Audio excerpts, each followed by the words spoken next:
అంటే ఎందుకు ఎందుకు పాలు తాగారు తల్లి పాలు తాగిన తర్వాత? పాలు తాగడానికి వాళ్ళకి డబ్బులు ఎక్కడండి? చూడండి మీరు విద్యా మిషన్ మొన్ననే విద్యా కమిషన్ వాళ్ళు చెప్పారు కదా, టీచర్స్ చెప్తున్నారు గవర్నమెంట్ స్కూల్స్ లో పేద పిల్లలు గవర్నమెంట్ స్కూల్ కి వచ్చిన తర్వాత చాలా మంది పడిపోతున్నారు. ఎందుకంటే వాళ్ళు అక్కడ ఓల్డ్ సిటీలో ఎక్కువగా వాళ్ళేమో ఒక బిస్కెట్ను ఒక హాఫ్ చాయ్ అట్లా తాగి వెళ్తారు పిల్లలు. ఓకే. ఈ పరిస్థితుల్లో ఈ రోజు కూడా మేము ఉన్నామే. ఏమండి ఈ విందు, ఈ విలాసం, ఎవరి డబ్బులతో? ఈ ప్రశ్నలు రావా? ఈ ప్రశ్నలు అవసరం లేదా? ఇప్పుడు చూడండి, ఇప్పుడు ఆర్టీఐలో కరీం అని చాలా స్ట్రాంగ్ ఆర్టీఐ యాక్టివిస్ట్, ఆయన నిన్ననే కదా వేసింది. ఆయన ఆర్టీఐలో ఆయనకి ఏమని సమాధానం వచ్చింది? ఇదే బడ్జెట్లో 120 crores ఆర్టీఎఫ్ అంటే రీఎంబర్స్మెంట్ ఆఫ్ ట్యూషన్ ఫీ కింద పెడితే బడ్జెట్లో, లాస్ట్ ఇయర్ బడ్జెట్ అంటే 24-25 బడ్జెట్లో ఫిబ్రవరి 25 దాకా, అంటే ఈ గత నెల ఎండ్ దాకా కేవలం 120 నుంచి ఒక 30-50 crores దాకానే స్పెండ్ అయింది. మిగతా అమౌంట్ ఏమైందండి? స్పెండే చేయకపోతే ఏడాది కోసం మీరు పెట్టి ఇప్పుడు బడ్జెట్ అలొకేషన్ కూడా చేసి కూడా లాభం లేని పరిస్థితులు చూపిస్తున్నా మీకు.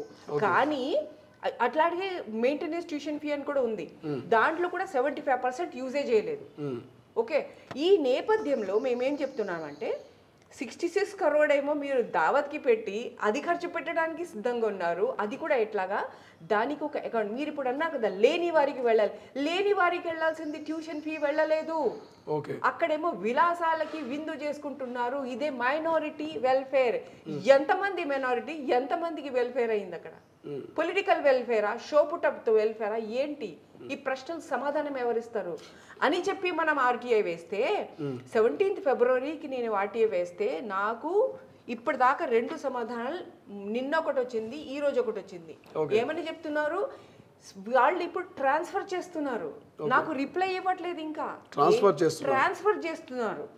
ఒక అదే మైనారిటీ వెల్ఫేర్ డిపార్ట్మెంట్ నుంచి అక్కడ నుంచి డైరెక్టర్ వెల్ఫేర్కి ట్రాన్స్ఫర్ చేస్తున్నారు నెల తర్వాత. దాని తర్వాత ఇంకొకటి కమిషన్ వక్ఫ్ బోర్డుకి ట్రాన్స్ఫర్ చేస్తున్నారు. ఈ రోజు వచ్చింది ఇది.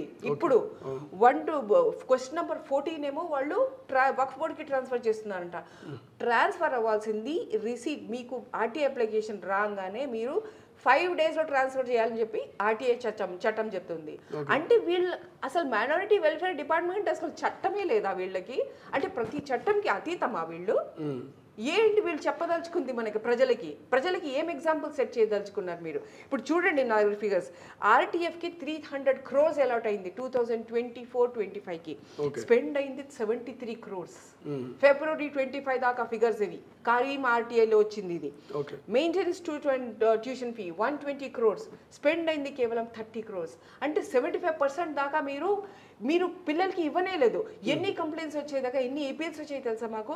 వాళ్ళకి ఫీజు రాలేదు, గవర్నమెంట్ మాకు ఫీజు ఇవ్వలేదు కాబట్టి మీకు మేము మీ ఒరిజినల్ సర్టిఫికెట్స్ ఇవ్వము అని చెప్తే వాళ్ళ ఫ్యూచరే పోయింది కదండి. ఎన్ని కంప్లైంట్స్ ఇట్లాంటివి. లేకపోతే వాళ్ళు అప్పులు చేసి వాళ్ళు ఇచ్చి వాళ్ళు సర్టిఫికెట్స్ తీసుకెళ్ళాలి. ఇది గవర్నమెంట్ తప్పు మూలాన. ఇక్కడేమో మనమేమో మీరు చెప్పిన ఏంటి విందులు, విలాసాలు, ఆ పెళ్లి కంటే ఎక్కువగా ఆ డెకరేషన్లు, ఒకళ్ళ నోట్లో ఒకళ్ళు ఖజూర్లు తోసుకోవడాలు.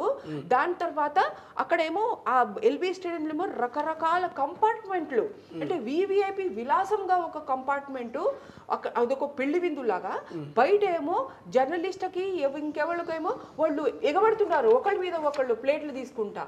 ఇది ఇఫ్తార్ ఏంటండి? ఇప్పుడు మతానికి వద్దాం. ఇఫ్తార్ అంటే ఏంటి?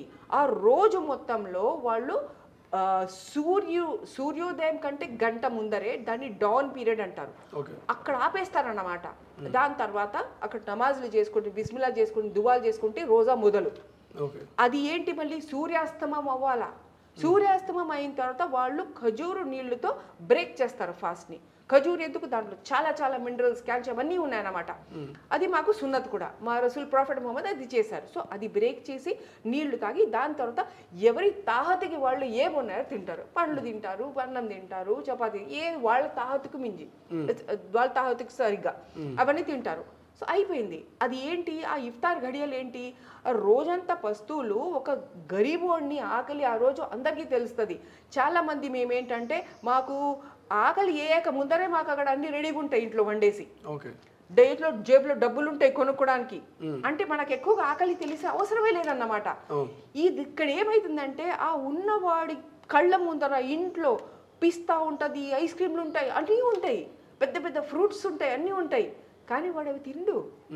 ఉన్నవాడు రోజా ఉన్నాడు, వాడు ఆ రోజు ఆకలి డింగ్ డింగ్ మంట చూస్తాడు, ఆ దాహం నాలుక మీద దాహం చూస్తాడు. సో అప్పుడు పేదోడి ఆకలి అర్థమవుతుంది. అర్థమైంది. దట్ ఈస్ మీనింగ్ ఆఫ్ రోజా.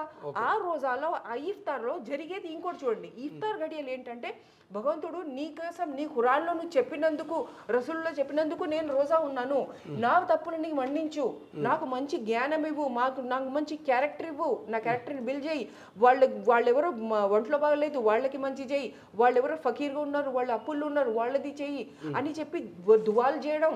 ఆ ప్యాలెస్ని చంపేస్తున్నారు, సరే వాళ్ళకి మంచి చేయి, జ్ఞానం ఇవ్వు, లోకంకి మంచి దారి ఇవ్వు, ఇట్లాంటి దువాలన్నీ చేసే ఆ గడియల్లో అక్కడ ఏం జరుగుతుంది? ఆ ఆర్భాటం డెకరేషన్ ఏంటి, పిచ్చెక్కే డెకరేషను, ఆ విందులేంటి, నోట్లో ఖజూలు తోసుకోవడం ఏంటి?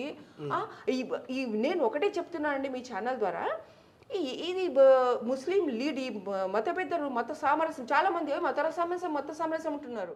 ప్రపంచంలో ఏ మూల ఏ క్షణం ఏం జరుగుతుందో వేగంగా తెలుసుకోవడానికి తొలి వెలుగు వాట్సాప్ ఛానల్ని ఫాలో చేయండి.